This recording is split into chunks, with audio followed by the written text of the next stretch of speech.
Police siren वाजला आणि चोरट्यांची पाचावर धारण. पोलिसांच्या सतर्कतेमुळे आदर्श नगरमधील घरफोडी टळली. नमस्कार, आपण पाहत आहात महाराष्ट्र रोजनामा.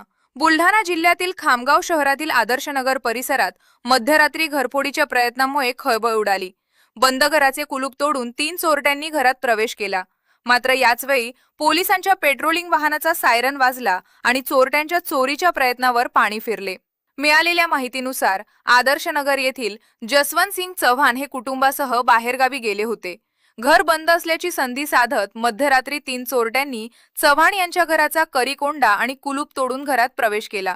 घरात शिरल्यानंतर चोरट्यांनी कपाट फोडून साहित्य आणि कपड्यांची उथापालत केली. मात्र त्याचवेळी खामगाव शहर पोलिसांचे पेट्रोलिंग वाहन परिसरात गस्तीवर होते.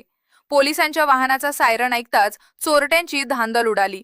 पोलिसांची गाडी जवळ येत असल्याचे लक्षात येताच तिन्ही चोरट्यांनी अंधाराचा फायदा घेत घटनास्थळावरून पोबारा केला. गस्ती पथकाने तात्काळ संशयितांचा पाठलाग करून परिसरात कसून शोध घेतला. मात्र चोरटे पसार होण्यात यशस्वी ठरले. घटनेची माहिती मिळताच शहर पोलीस स्टेशनचे ठाणेदार सुरेंद्र अहेरकर यांनी डीबी पथकासह घटनास्थळी भेट देऊन पाहणी केली. दरम्यान परिसरातील सीसीटीव्ही कॅमेऱ्यांमध्ये 3 संशयित चोरटे कैद झाले आहेत.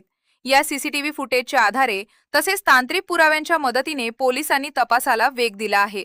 वरिष्ठ पोलीस अधिकाऱ्यांच्या मार्गदर्शनाखाली विशेष तपास पथकही स्थापन करण्यात आले आहे. पोलिसांच्या सतर्क गस्तीमुळे मोठी घरफोडी आणि चोरीची घटना टळली आहे. आता सीसीटीव्हीमध्ये कैद झालेल्या या 3 चोरट्यांचा शोध घेण्याचे आव्हान पोलिसांसमोर आहे.